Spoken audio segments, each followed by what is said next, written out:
जय जय जय। नमोस्तु नमोस्तु नमोस्तु नमो हरिन्ताणं नमो सिद्धाणं नमो आर्याणं नमो ज्ञानं नमो लोय सब सावणम्। मंगलम भगवान वीरो मंगलम गौतमो गणि मंगलम कुंदकुंदाद्यो जैन धर्मोस्तु मंगलम सर्वमंगल मांगल्यम सर्वकल्याणकारकं प्रधानं सर्वधर्माणां जैनं जयतु शासनं जैनं जयतु शासनं। नमः समय साराय स्वानुभूत्या चकास्ते चित्स्वभावाय भावाय सर्वभावान्तर्जिते वन्दितु सर्वसिद्धे धूमचर्मणो अंगदिं पत्ते गोच्छामि समय पाहुड़ मणिमूसुदकेवली भणिदम्।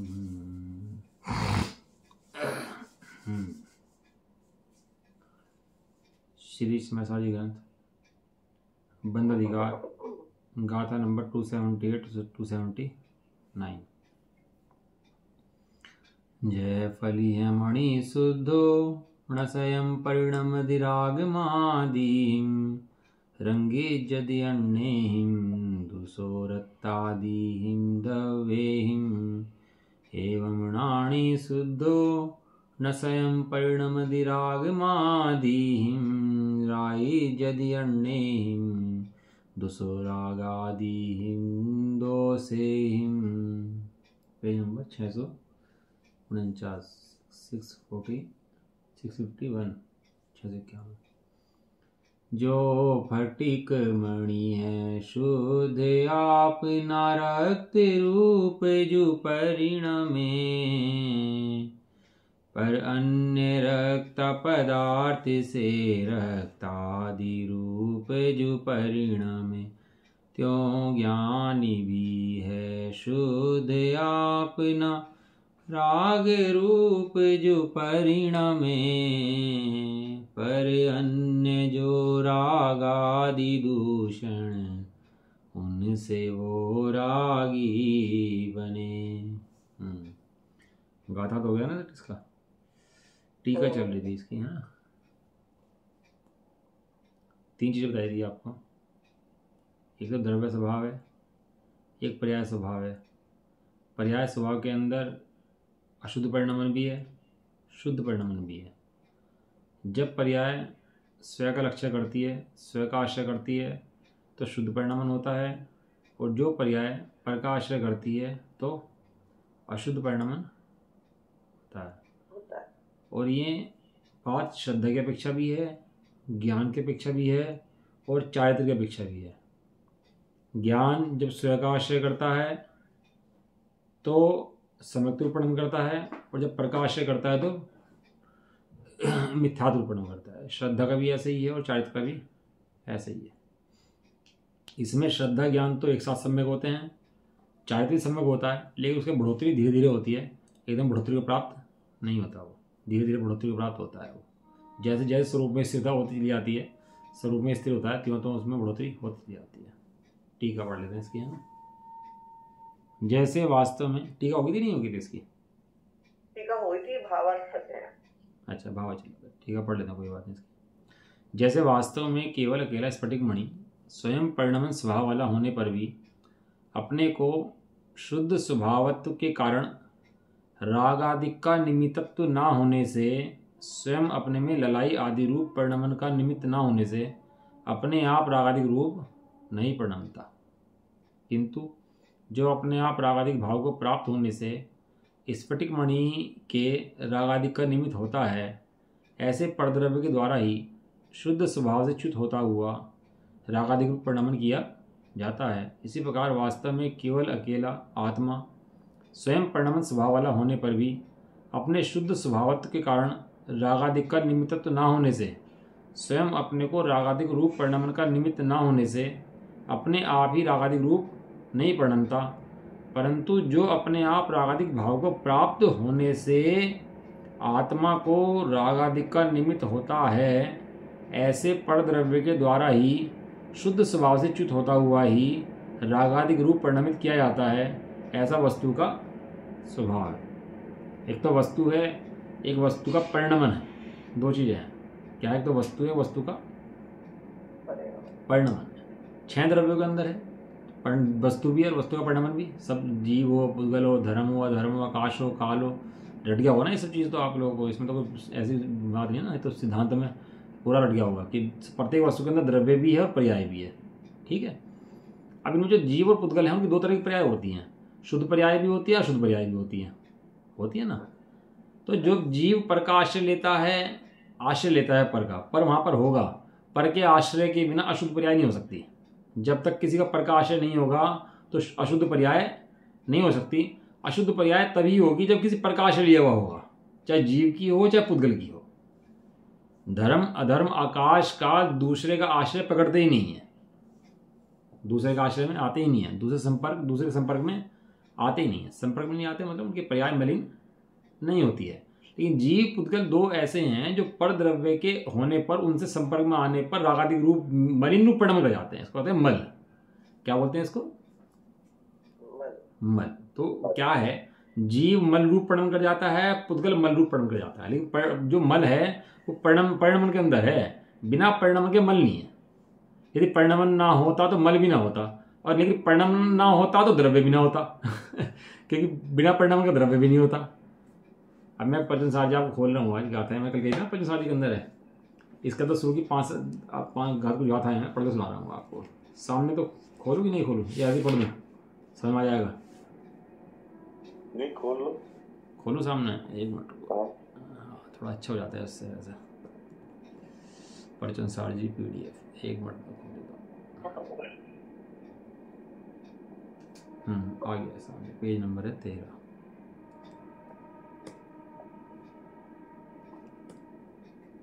गाथा नंबर है 9।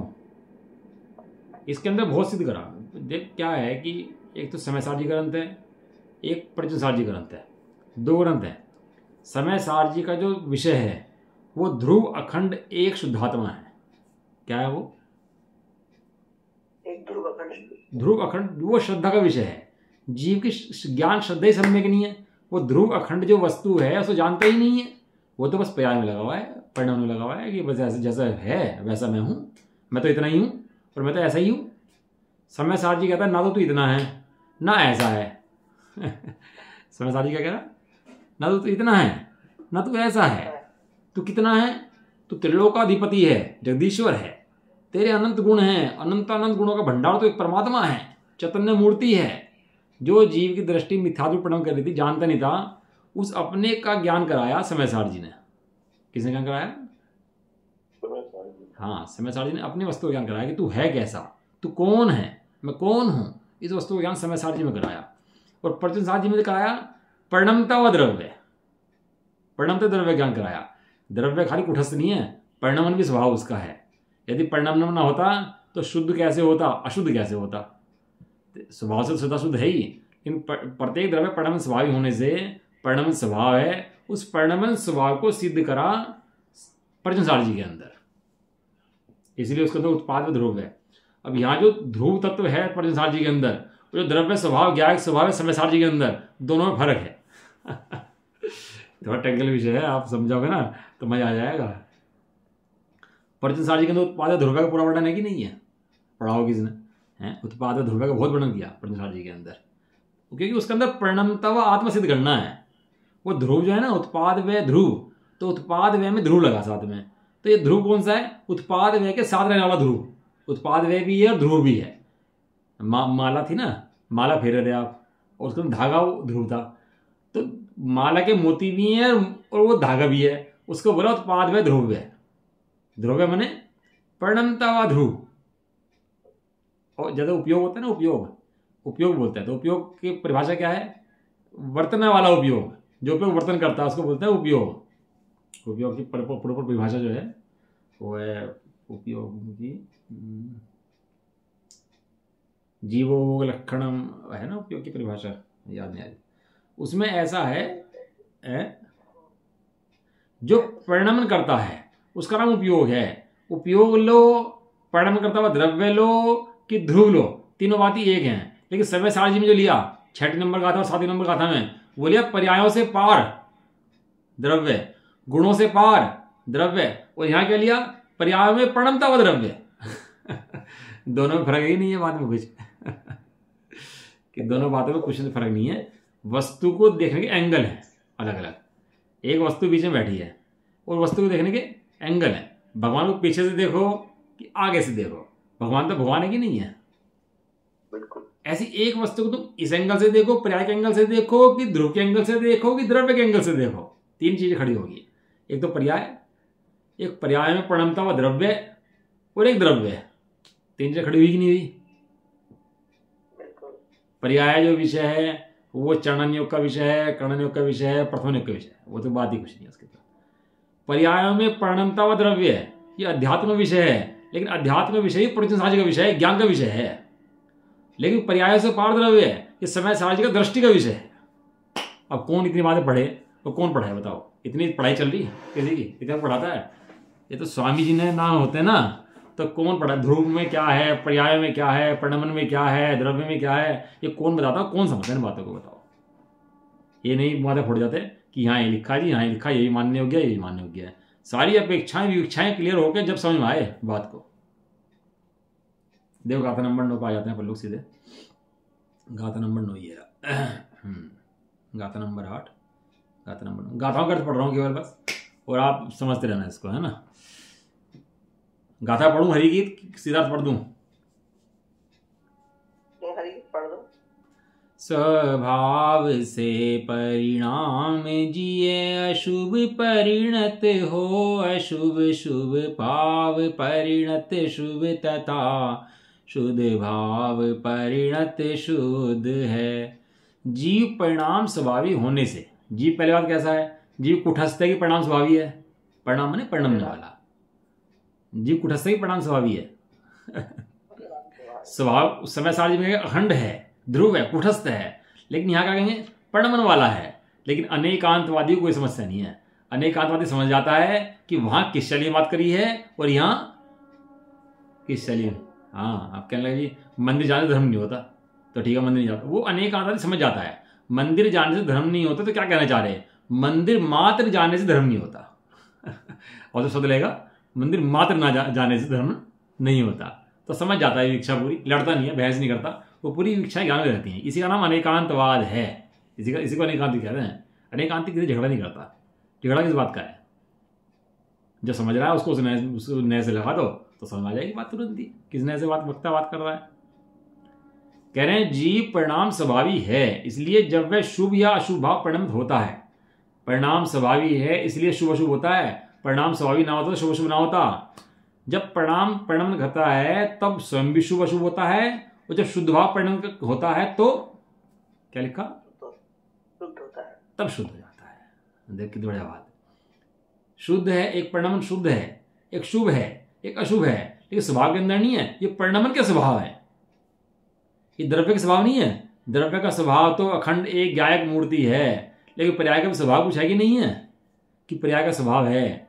पर्याय का स्वभाव क्या है, शुद्ध, शुभ और अशुभ। इसके अंदर नीचे वही दृष्टांत आगे जो अपना दृष्टांत चल रहा। जिस प्रकार जपा कुसुम और काले लाल का कोई पुष्प लगा दो और स्फटिक मणि के नीचे, तो उससे क्या होता है, स्फटिक मणि उस रूप दिखाई देती है। उसी प्रकार क्या लिखा, यह भगवान आत्मा, क्या लिखा, भगवान आत्मा, भगवान आत्मा, भगवान आत्मा। बताओ, स्वामी जी को अपने घर का थोड़ा सा सब था भगवान आत्मा। ये तो नहीं, यहाँ से भगवान पढ़ा, सर्वज्ञ देव की वाणी में तेरा भगवान आया, कुंद कुंद देव ने तेरा भगवान बताया, और स्वामी जी ने उसे फैलाया। बताओ, भगवान कहीं कहाँ लिखा जी भगवान, भगवान पहले बन जाओ, भक्त तो बना होता ना, भगवान बन जाओ, तुम बन गए भगवान बड़े। अरे हम नहीं कह रहे, ये भगवान कह रहे, सामने भगवान आत्मा। अब आप कौन गए बताओ इतनी बात सुनने के लिए कि तू भगवान है। भैया बच्चे के सिर पर हाथ फेर के माता कहती तू राजा बेटा है, बेटा ऐसे गलत काम नहीं करते, तू राजा बेटा है, तू अच्छे खानदान का है, अच्छे कुल का है, ऐसे ये कहते हैं भगवान आत्मा। परिणमन करता है भगवान आत्मा। कैसे परिणमन करता है, जब शुभ या अशुभ भाव परिणमित होता है तब परिणाम स्वाभाविक होने से उस समय स्वयं ही शुभ या अशुभ रूप होता है। और जब भगवान आत्मा शुद्ध भाव अर्थात अराग भाव से परिणत होता है तब अराग से रहित स्फटिक मणि की भांति, शुद्ध की भांति परिणाम स्वाभाविक होने से स्वयं ही शुद्ध होता है। इस प्रकार जीव के शुभ भी है, अशुभ भी है और शुद्ध भी है। ये कहा प्रजनसार जी ग्रंथ के अंदर। शुरू की गाथा है, कोई बाद में सिद्ध नहीं करा। सबसे पहले जो लिखा जाता है ना शास्त्र के अंदर, वो शास्त्र का जो आधार होता है ना वो लिखा जाता है। आप कहीं भी देखना, जब शास्त्र शुरू करते हैं तो मूल विषय शुरू में दे देते हैं और बाद में जो होता है ना खुलासा ही होता है उसका, शास्त्र का। शुरू की 10-15 गाथाएं आप पढ़ लो तो उसमें क्लियर हो जाएगा विषय, उसके अंदर क्या विषय आ जाने वाला है। जैसे समयसार जी के अंदर है, तो शुरू में तो क्लियर कर दिया कि इसके अंदर मैं गायक बताऊंगा, गायक के अलावा कुछ नहीं बताऊंगा। एक गायक, और उन्होंने चर्चा पूरी स्वाध्याय में गायक की चर्चा करी, इसके अलावा करेंगे। और पर्चसार जी पहले कह दिया मैं परिणमते हुए गायक की चर्चा करूंगा। अब तो परिणमता कहा ना, तो अब क्या कहा कि शुभ अशुभ शुद्ध होता है। तो क्यों होता है? क्योंकि परिणाम स्वभावी है, परिणाम स्वभावी है, इसलिए होता है। ठीक है ना। अब अगली गाथा देखो, बड़ा मजेदार गाथा है। मतलब परिणाम बिन ना अर्थ है, अर्थ बिन परिणाम ना, अस्तित्व में ये अर्थ है, बस द्रव्य गुण पर्याय में। क्या लिखा? इस लोक में परिणाम के बिना पदार्थ नहीं है, और पदार्थ के बिना परिणाम नहीं है। देखो, वो दृष्टि के विषय को और ज्ञान के विषय में मिलाना, ये महाअन्याय करता है जीव अपने साथ, महाअन्याय करता है। बातों में तो दृष्टि का विषय है और अंदर में प्रयाग अहम चल रहा पूरा का पूरा। ये मतलब बड़ी विकट स्थिति हो गई है। जो पदार्थ होगा वो बिना परिणाम के नहीं होगा, और जो परिणाम होगा बिना पदार्थ के नहीं होगा। पदार्थ कैसा है? पदार्थ द्रव्य गुण पर्याय में रहने वाला और अस्तित्व से क्या निर्मित है। अब कहते ना पदार्थ, यहां पदार्थ का मतलब क्या लिया? द्रव्य गुण पर्याय में रहने वाला। अब यहां पूरे पदार्थ इसके अंदर द्रव्य गुण पर्याय सिद्ध करेंगे। ज्ञान अधिकार है इसका नाम ही ज्ञान तत्व प्रज्ञान अधिकार है, और ज्ञान का नाम है अनेकांत। अनेकांत के अंदर द्रव्य पर्याय पूरा सिद्ध ना हो तो अनेकांत नहीं है। ये तो गजब कर दिया है। तो भव्य जीवों का कल्याण कुछ होना था, जितने मन खुल गए, नहीं तो मन खुलने नहीं चाहिए वास्तव में। दृष्टि में आत्मा, दृष्टि में तो आत्मा, और ज्ञान में पूरा दोष स्वीकार है। पूरी पर्यायों में शुभ भी है अशुभ भी है, शुभ भी पूरा स्वीकार है। जब तो गुणस्थान चढ़ते हैं, मुनिपना आता है, गुणस्थान चढ़ते हैं, सब काम होते हैं। दृष्टि में तो आत्मा है। तो ये सब क्या हो रहा? मुनि बनना है, नियम लेने हैं, व्रत लेने, ये सब क्या हो रहा? क्योंकि तो पता है ये शुभ अशुभ शुद्ध पर्याय के लक्षण हैं। वो पर्याय के अंदर शुद्ध नहीं चला तो क्या चलेगा? शुभ या अशुभ चलेगा। और शुभ अशुभ के अंदर भी शुभ ना चला तो अशुभ चलेगा। इसलिए कहते हैं अपने परिणामों को स्वाध्याय के द्वारा निर्मल करो। स्वाध्याय नित्य करते रहो। स्वाध्याय की नास्ती कराई थी, वहां दृष्टि के विषय को उर्द करा था। चलो, है ना। इसकी टीका के अंदर कह रहे हैं रामचंद्र देव, परिणाम के बिना वस्तु अस्तित्व को धारण नहीं कर सकती। यहां अस्तित्व कैसे सिद्ध करा? परिणाम सहित वस्तु को। यदि वस्तु के परिणाम नहीं होगा तो अस्तित्व नहीं होगा। और वहां समय सार जी ने क्या कहा? अस्तित्व माने वो वस्तु है, सदाकाल है, उसका नाम अस्तित्व है। गजब के मंत्र है अनेकांत के अंदर। परिणाम के बिना वस्तु अस्तित्व को धारण नहीं करती, क्योंकि वस्तु द्रव्य क्षेत्र काल भाव के द्वारा परिणाम से भिन्न देखने में नहीं आती। इसलिए परिणाम से रहित वस्तु गधे के सींग के समान है। कौन कह रहे? ये वही कुंदुंदाचार्य अमरचंद देव हैं। कौन से? जिन्होंने समय सार जी में एक दृष्टि का विषय द्रव्य दिखाया, ज्ञान दिखाया। अब क्या कह रहे कि परिणाम से रहित वस्तु कैसी है? गधे की सींग के समान है। आप तो कह रहे थे नावीय पमत्तो है, न परमत्त है ना अपरमत्त है, फिर यहाँ कह रहे हो गधे का सींग के समान है। तो विविक्षा साना समझे तो दिमाग खराब कर ले अपना। सही है। माता बच्चे को गधा भी कह देती है और राजा भी कह देती है, लेकिन विविक्षा ना समझे तो कभी राजा कभी तू गधा है, तू पागल है। तो ऐसा कहना शुरू कर दे। क्या विविक्षा है? नहीं है उसकी कहने की। प्रत्येक वस्तु के अंदर विविक्षा है। परिणाम से रहित वस्तु होती नहीं है।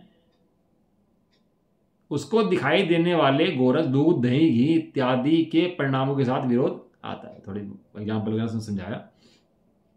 इस प्रकार वस्तु के बिना अस्तित्व नहीं होता, परिणामों के बिना अस्तित्व नहीं होता, क्योंकि शास्त्रभूत वस्तु तो उड़ता स्वरूप है। चलो, ये तो बात में करेंगे, तो है ना। अब अगली गाथा आ जाए। अब दूसरी अगली गाथा कह रहे हैं, प्राप्त करते मोक्ष सुख शुद्धोपयोगी आत्मा पर प्राप्त करते स्वर्ग सुख ही शुभोपयोगी आत्मा। क्या गजब का लाइन है। मतलब एक ही गाथा ऐसी है, 100 से ढकवा दो इनको, लिखवा लो घर के अंदर अपने, बिल्कुल ऐसे मणियों से लिखवा दो इस गाथा को। तो ऐसी गाथाएं हैं वास्तव में। तो किसी किसी जी का महाभाग्य आता फटता है जो सामने गाथाएं पढ़ने को मिल जाती हैं। कह रहे धर्म रूप परिणमित होगा आत्मा यदि शुद्धोपयोग रूप परिणत होगा। शुद्धोपयोग माने अपने दर्शन ज्ञान चारित्र रूप परिणत होगा तो मोक्ष को प्राप्त करेगा। और यदि अपने श्रद्धान ज्ञान चारित्र रूप परिणत नहीं हुआ तो क्या करेगा? शुभोपयोग हुआ तो स्वर्ग सुख को प्राप्त करेगा, और अगर अशुभ उपयोग हुआ तो नरक की रंज को प्राप्त करेगा। बताओ अभी तो, लेकिन ये सुख सो जाता है। शुभ उपयोग स्वर्ग सुख तो मिल रहा है, सुख तो लिखा है इसके अंदर। अब स्वर्ग सुख नहीं लिखा, स्वर्ग का नाम ही दुख है। ये सुख क्यों कहते हैं? कि तुझे सुख लगता है ना, इसलिए सुख कहते हैं उसको। वास्तविक सुख तो मोक्ष सुख है, और ये जो स्वर्ग सुख है नकली का सुख है। चलो इसका क्या ना, अगली गाथा पढ़ लेते हैं। इसकी गाथा नंबर 12। अशुभोपयोगी आत्मा हो नार की तिर्यग कुनर संसार में रुलता रहे हर सहस्रो दुख भोगता। अशुभयोग से जो आत्मा परिणम करेगा, मैं तो आत्मा हूं, मैं तो परिणम नहीं करता, तो उन्हें पर्जन साझे अच्छे से पढ़ लेना चाहिए। जो स्वच्छंद हो रहा हो ना, जिसके दिमाग दृष्टि में कुछ वो छा गया हो, स्वच्छंदपना छा रहा हो, तो प्रशंसा पढ़ना चाहिए। इसलिए समय सार प्रशंसा दोनों साथ लेकर पढ़ना चाहिए। एक दृष्टि सुधारता है, एक चाल सुधारता है, ज्ञान सुधारता है। दृष्टि ना सुधरे तो काम ना हो, और चारित्र और ज्ञान ना सुधरे तो काम ना हो। ऐसा है, ऐसा सुमेल है इनका। और जो सुमेल समझ में आ जाए तो कूदे उछले मजे ले। खाली घोड़ा किसी काम का नहीं है, खाली बग्गी किसी काम की नहीं है। बैल कह लो, खाली बैल किसी काम का नहीं है, खाली बग्गी किसी काम की नहीं है। लेकिन बैल के अंदर बग्गी लगा दो तो दोनों काम के दोनों काम के हैं। इसलिए भैया पूरा समग्र ज्ञान होना चाहिए अपने को। ज्ञान के अंदर सारी विवक्षाएं स्पष्ट होनी चाहिए। कोई भी विवक्षा के संबंध में कोई भी भेद खेद नहीं होना चाहिए अपने अंदर में।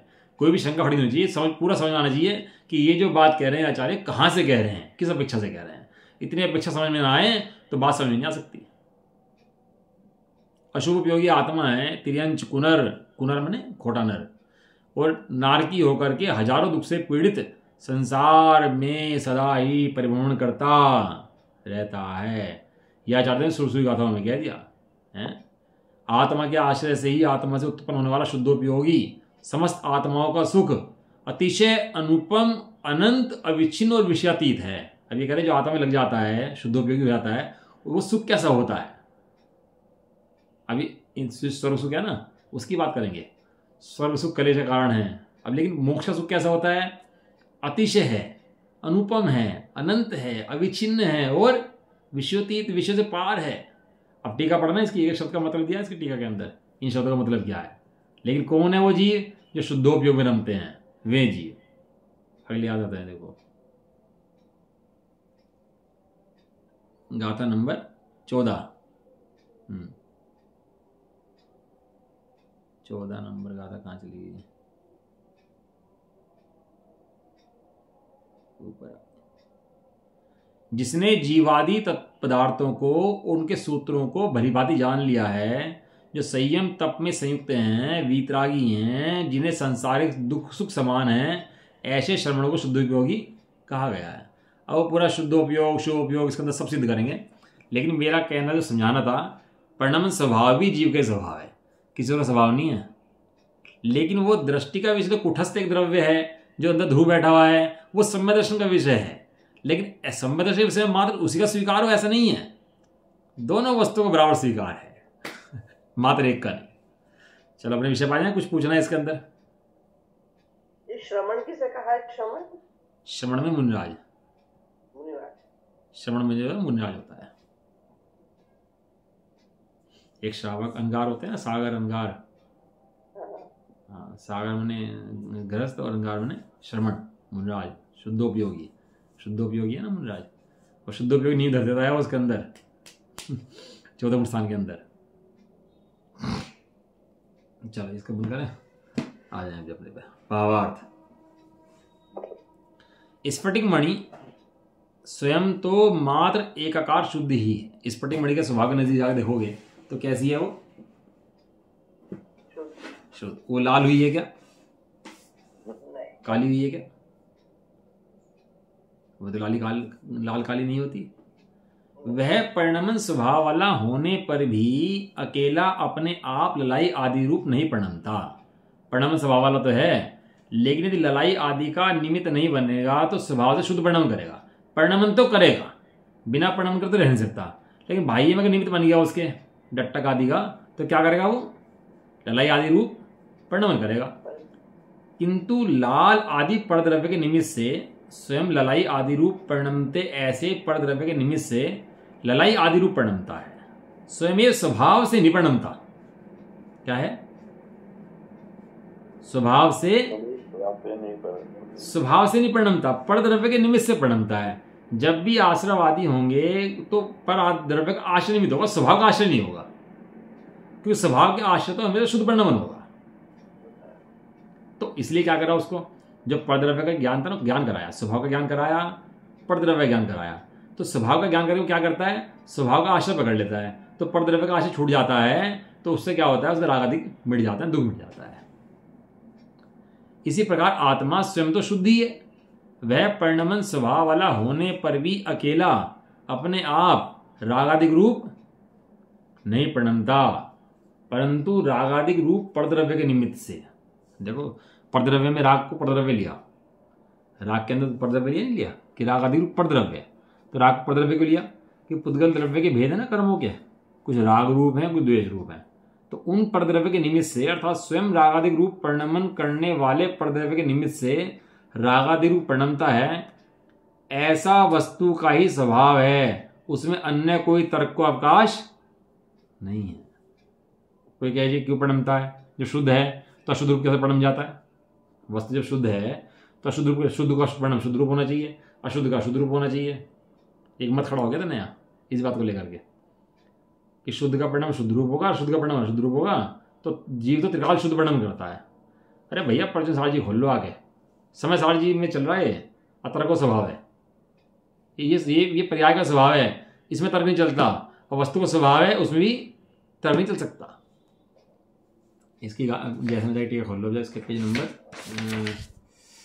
653 है ना? हाँ, तात्पर्य दिखा था 301 302। देखो क्या है, जो होता है ना, जो अज्ञानी जी होता है, वो भी हाँ कर देता है, क्वेश्चन नहीं पूछता, वो कहता है हाँ ठीक है भैया, तो तुम कह रहे ठीक है, जो तुम तब दिमाग तो लगाते नहीं है, भाई जो कह रहे हो ठीक ही कह रहे होंगे, जो है भैया ठीक ही है। एक तो ऐसे बैठे रहते हैं, हाँ भैया ठीक है भैया, सुनने नहीं आता, सुनने में आ गया तो भैया जो कहते ठीक है। एक तर्क लगाता है, अनेकांत लगाता है, फिर कहता है ठीक है। दोनों के ठीक है कुछ फर्क है कि नहीं है?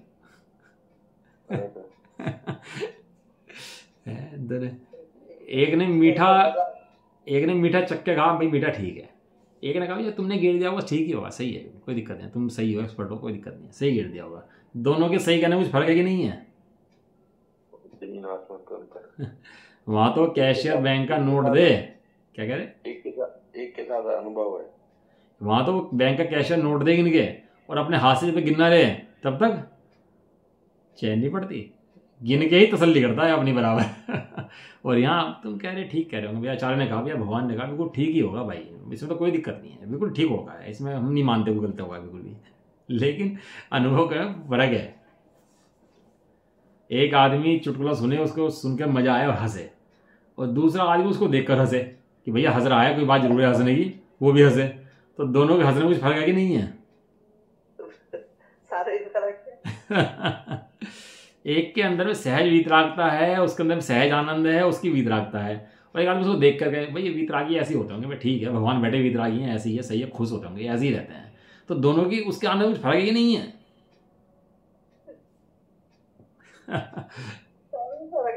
हाँ, इसलिए हाँ करना कब? समझ के हाँ पाड़ना, ऐसे खाली आंख मूंद के हाँ नहीं पाड़ देना कि नवीन जी ने कहते तो ठीक है भैया, मान लो जी तो ठीक है, अरे तो स्वाध्याय का रखा हुआ उन्होंने, तो मेरा स्वाध्याय भाई मेरे काम आएगा, तुम्हारे काम भी आएगा।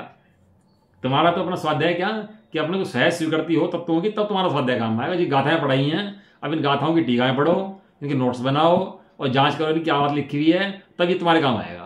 अपना खाया अपने काम आता है, दूसरा खाया नहीं बस अपने काम आता। चलो जी पेज नंबर 653। अब रागादिक वास्तव में कर्म बंध के कारण कहे हैं, उन रागादिक भावों का क्या कारण है, ऐसा प्रश्न पूछने पर उत्तर देते हैं। रागादिक कर्म बंध के कारण कौन कहे? रागादिक दुक्कार घनेरे, वो चिकनाई ली थी ना शुरू में, और चिकनाई के स्थान पर क्या रखा था सामने? उदाहरण रखिए चिकनाई, और जब 5 गाथाएं उदाहरण के बाद 5 गाथाएं ली थी सिद्धांत की, तो चिकनाई की जगह क्या रखा था? प्रश्न समझ में आया नहीं आया? नहीं, ये कहा था चिकनाई से धूल चिपकती है, कहा था। अब इसको कर्म चिपकते हैं, अगली 5 गाथाओं में कहा था शुरू की, तो वो कहा धूल चिपकते तो क्यों चिपकती है? राग की जगह क्या वो कर्म की जगह क्या रखा था? उसको तेल की जगह क्या रखा था? यहाँ पर चिकनाई की जगह राग रखा था। थोड़ा समझ के पढ़ा करो, ध्यान से याद रखा करो, पूछ ले भी। राग है इसलिए कर्म चिपक जाते हैं, राग ना होता तो कर्म नहीं चिपकते। तो कह रहे कर्म राग से चिपकते, तो राग का कारण क्या है? तो पूछने पर उत्तर देते हैं कि जिस प्रकार निर्मल स्फटिक मणि बाह्य उपाधि संयोग बिना स्वयं रंगादि भाव रूप से परिणमित नहीं होती। स्फटिक मणि कैसी है? बिल्कुल निर्मल है, स्वभाव से कैसी है? निर्मल है, लेकिन उसका दूसरा स्वभाव भी है। दूसरा स्वभाव क्या है उसका? कि बाहर में रंग आदि का निमित्त बन जाते हैं तो वो लाल आदि रूप हो जाती है वो स्फटिक मणि, है ना। स्फटिक मणि बाह्य संयोग बनता है तो अपना भाव छोड़ करके अपना जो स्फटिक स्वभाव है उसको छोड़ देती है, और कैसी हो जाती है वो? उसी रूप हो जाती है, वो लाल काली रूप हो जाती है, वो भी उसका स्वभाव है। यदि वो स्वभाव परिणाम ना हो तो स्फटिक मणि नहीं। भाई आप स्फटिक मणि की पहचान कैसे करते हो? कैसे पहचानोगे स्फटिक मणि की? तो उसमें लाल डटक लगा देखोगे आप उसके अंदर, लाल डटक रूप लाल, अगर स्फटिक मणि लाल हो गई तो स्फटिक मणि है, और लाल ना हुई तो नहीं है, तो स्फटिक मणि नहीं है। और खंबे में तो राग नहीं होता, या जीव में या कर्म लेंगे तो राग दिखाई देंगे, लेकिन ये सिद्ध करता है कि यहाँ पर जीव है। ये राग को सिद्ध नहीं करता, लाल को सिद्ध नहीं करता। लाल डटक सिद्ध नहीं करनी, सिद्ध किसको करना है? जीव को। स्फटिक मणि को जब सिद्ध करा है तो जीव को सिद्ध करना है, तो राग से भी जीव सिद्ध करेंगे। देखो यहाँ पर किसके द्वारा रंग रूप परिणमती है? उत्तर, जपा पुष्पादि बाह्य रूप अन्य द्रव्यों के द्वारा रंग रूप परिणमती है। इस प्रकार इस दृष्टांत से ज्ञानी शुद्ध होता हुआ, इस दृष्टांत से क्या समझ में आया? कि भैया बाह्य निमित्तों के आधार से रंग आदि रूप परिणमन है, स्वभाव से नहीं है। ऐसी बात समझ में आ गई। भाई साहब लेते हैं, बढ़िया दृष्टांत लेते हैं कि शीशा है। शीशा कैसा है? स्वच्छ है, और सामने काला पर्दा लगा दिया उसको, तो शीशा कैसा हो गया? काला। शीशा काला हो गया, झलका उसको काला रंग झलक जाएगा, काला झलक। शीशा कैसा है? निर्मल है। अच्छा, अब शीशे को निर्मल करना है, स्वच्छ करना है, तो क्या करना है? हाँ, यही तो बात पकड़ रहे थे। पर्दा नहीं हटाना, पर्दा नहीं हटाना। ये समझना है कि पर्दा इसके अंदर है ही नहीं। ये पर्दा टंगने के काम में भी स्वच्छ है। ये रागादिक रूप हटा करके जीव शुद्ध हो गया, ऐसा नहीं है। जीव अब वर्तमान में शुद्ध है, रागादिक तो झलकते हैं मात्र। अभी तो दृष्टि, अब हरी की दृष्टि आ जाएगी, वो काला पर्दा हटा दो भाई साहब, अभी दर्पण स्वच्छ हो जाएगा, शुद्ध हो जाएगा दर्पण। अभी लगेगा नहीं लगेगा? अच्छा ये बताओ आप। दर्पण भैया तो स्वभाव से ऐसे ही, काला लगाओ कि लाल लगाओ, वो उसके अंदर नहीं है, ये शुद्धता है। काला हट जाए कि ना हट जाए, कि लाल हट जाए कि लग जाए कि हट जाए, उससे उसे फर्क नहीं पड़ता। नहीं, ऐसा ये दृष्टि की शुद्धता है। ये बात समझ तो आ रही हमारा। जपा पुष्पादि बाह्य रूप अन्य द्रव्यों के द्वारा रंग रूप परिणमती है।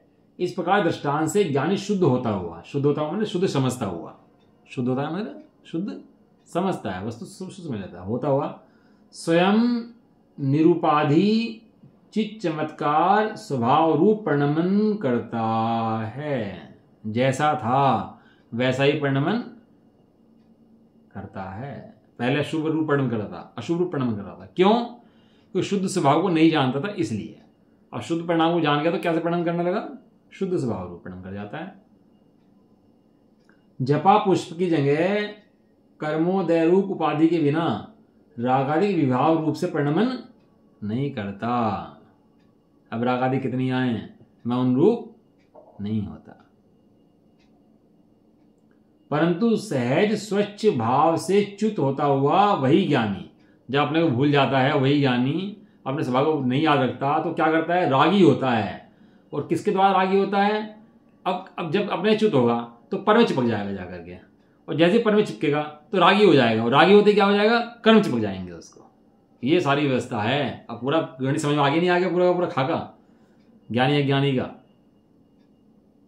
अन्य कर्मोदय निमित्त से रागादिक दोष परिणाम द्वारा रागी होता है। इससे ज्ञात होता है कि कर्मोदय जन्य रागादिक भाव हैं, परंतु ज्ञानी जीव के जन्य नहीं हैं। सिद्ध तो ज्ञान को ज्ञानी बनाना है ना जीव को। तो क्या ज्ञानी सिद्ध करा उसको? कि ये जो भाव हैं कर्मोदय जन्य भाव हैं, ये ज्ञान से जन्य नहीं है। इनकी प्रसूति कहाँ से होती है? राग की प्रसूति कहाँ से होती है? अज्ञान से। ज्ञान से प्रसूति इनकी नहीं होती, ज्ञान से प्रसूति तो ज्ञान की होती है। तो यहाँ सिद्ध करा ज्ञान स्वभाव अलग है, वो परिणमन में शुभ अशुभ शुद्धता वो न्यारी है। इस प्रकार सिद्धांत हुआ। क्या हुआ ये? सिद्धांत। सिद्धांत कैसे कहते हैं? सिद्धांत में सिद्ध हुआ। हाँ, सिद्ध हुआ। इस प्रकार सिद्ध हुआ।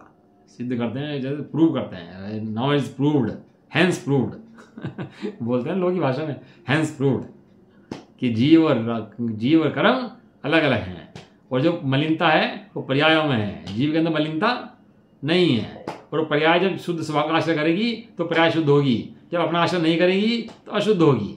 लेकिन जीव तो सदा शुद्ध है। चलो ठीक है जी, बाकी चलो कल करेंगे। 2 क्लास कल पूरे कर देंगे। कल तो अच्छा क्लास ही नहीं हो पाएगी ना, अब तो 4 दिन क्लास नहीं हो पाएगी।